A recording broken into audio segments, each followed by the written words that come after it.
Hi there, it's me Audrina Lane again with you, and I want to apologise because it's been about a month since I've recorded any chapters of Where Did Your Heart Go?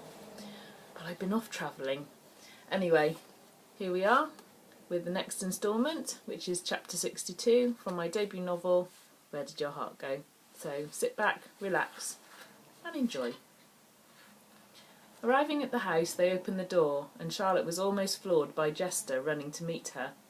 His solid black body bumped her legs before he dropped onto the floor and looked up at her with his soulful eyes. She bent down to give him a rub before James looked out from the kitchen. "Hi guys, just put the kettle on, would you like one?" he asked. "Oh yes please, Dad," Mitch replied. "We'll just pop upstairs and dump the bags." After a coffee, Mitch was all business as usual. "Let's go and get changed and start practising. I told the guys to come over at 2, which gives us a couple of hours to try a few things." As Charlie started to warm up, Mitch sorted out the music system and then did the same. "Can we start with a quick run-through of I've Had the Time of My Life?" she asked. "Yeah, why not?" Mitch agreed. As he walked back across the stereo system, he trailed his hand across her rear and tried to keep his mind on the dance. He had a couple of weeks to wait for his exam results to come through, and then it was up to him to start building his own business. A daunting proposition. Queuing up the track, he turned to find Charlie waiting in position.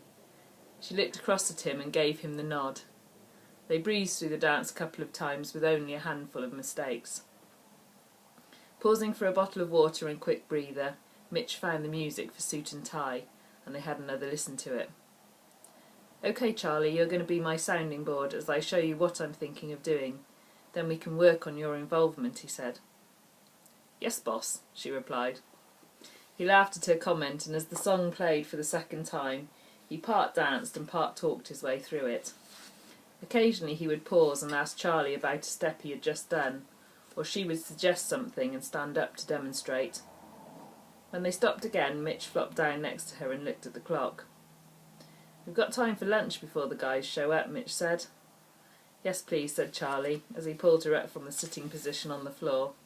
She reached up her arms and pulled him close. "I think I need a kiss first," she murmured. "You're insatiable," he replied, laughing as their lips met.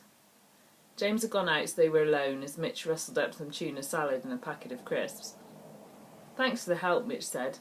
"You should seriously consider doing a teaching course in dance when you've finished your current one." "You think so?" she asked, pleased to hear his praise. "Well, I have learnt from the expert. In a few weeks I should get my certificates through, and then I'm going to start teaching here in my studio, set up my own business. Dad said he would help when he could," Mitch revealed, sounding nervous about the prospect. "You'll have a queue to the end of the road," Charlie replied, "and you'll be great." They heard a knock at the front door and Mitch went through to open it for Simon and a couple of the other guys. Charlie felt a little overwhelmed at being the only girl in a room full of testosterone, but the guys were soon laughing and joking with her as if she were one of them. The rest of the afternoon passed easily, and they soon had a decent routine to continue working on during the week. Charlie filled them all in on the running order of events and promised to send Mitch a photo of the setup on Wednesday.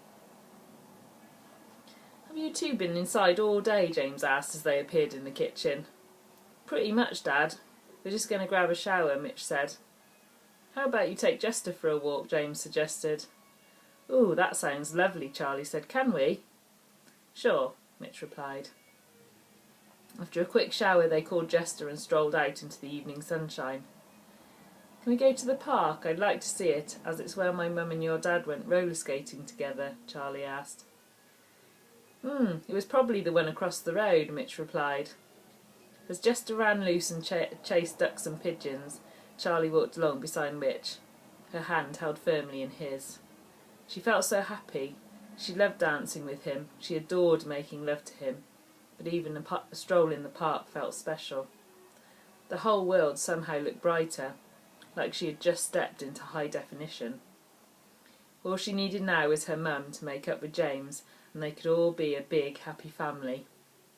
She would at last have a dad, one who just happened to be her boyfriend's dad. When they went upstairs to bed later, Charlie snuggled into Mitch's embrace. She felt his fingers running up and down the length of her body as she sighed and gave herself up to the deliciously intense feelings. Lying in the afterglow, Charlie held him tight. "I still can't quite believe how much I love you," she said. "I can, so you'd better believe it," he said. Playing in the background was the Dirty Dancing soundtrack, and Charlie realised the lyrics seemed to take on more meaning the more time she spent with Mitchell. As the sun shone through the windows, Charlie woke up with a smile on her face as she gazed at Mitchell still sleeping beside her. Remembering her mum's diary, she disappeared beneath the duvet until her lips found their target. Slowly she slid her tongue up and down his shaft a couple of times and felt Mitch shudder beneath her touch. Then she took the whole of him in and moved her lips up and down. She knew what she wanted, and she wasn't going to stop until she tasted him for the first time. His hands in her hair guiding her, she ran her fingers up his body. She could hear his breathing quicken as he shuddered and then filled her throat. It tasted salty as it slipped down, and she savoured his unique flavour. She loved it, but she also adored the way she held him in thrall of her tongue. The buzz from the power she felt was immense, and she couldn't wait to emerge and look into his eyes. As she peeked out from under the covers, he smiled broadly and pulled her closer for a kiss. "That was amazing," he said, "but I believe that I need to return the favour." Pushing her back against the pillows, he trailed kisses down her body until his lips and tongue found her spot, and then he went about making her body ripple until he tasted the flood in his mouth. "So what are the plans for today?" Charlie asked. "Dancing this morning, and then we'll go into town for lunch, or even the boring shopping centre again? Your choice." "If we go to Birmingham, can we go to the salsa club?" "Yeah, sounds good to me," Mitch replied, smiling as he trailed his fingertips over her lips. "You're so good to me," Charlie said, smiling up at him. "And you're so bad for me," he replied. "All I can think about all day is you, whether we're together or apart." As they heard footsteps on the stairs, they pulled on their dance clothes and went down for breakfast. "Hi guys, just making some toast," James said, motioning to the increasing mountain on the table. Darren was already tucking into a couple of slices. "What are your plans for today?" Darren asked. "Dancing this morning, then Birmingham for the afternoon. Should be back later though," Mitch said. "Great, because we're all going out for dinner to celebrate Darren and Sophie's exciting news about their new jobs," James said, joining them. "OK, we'll be back for 6, Mitch said. Their morning in the studio was really productive as they moved forward with suit and tie, and also had a quick run-through of Take My Breath Away before lunch. Then after a shower and change, they jumped on the bike. As they had plenty of time, they wandered around the shops for a while, and Charlie bought a new dress for dinner that night. Then they headed down the street to the club, and after a drink they took to the dance floor. It was really busy, but they found enough room and started to move, their bodies moulded to each other in time with the Latin beat that pulsed through their blood. When they left, the cool breeze was a blessing as it lightly touched their hot bodies. "I love that place," Charlie breathed.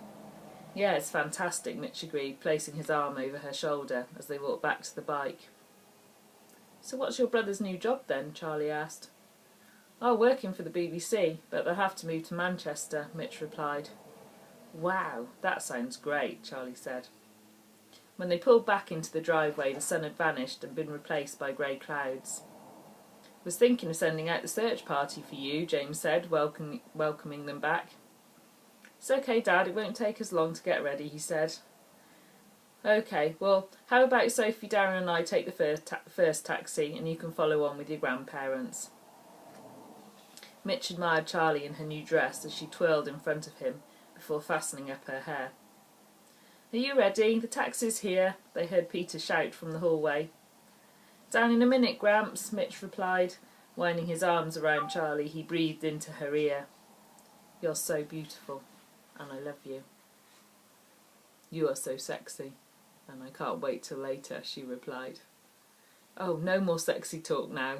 It's too distracting," Mitch said, laughing as she turned and poked her tongue out at him, a glint of love and desire lighting up her eyes as she stared into his for a brief second. So, only 7 chapters left till the end of the book. Wonder what's going to happen. There's still a few little twisty turny bits to come, so please stay tuned. If you do still want to read ahead, don't forget you can buy the Kindle version on Amazon. It's free if you have KU, or it's only 99p, so great value. And if you want a paperback, they're also available to buy on Amazon, or if you want a signed one, then please feel free to email me directly. And you can find my email on my website, which is www.audrinalane.co.uk. Anyway, that's it for today's chapter. Hope you enjoy, and I'll see you again next time. So, bye for now.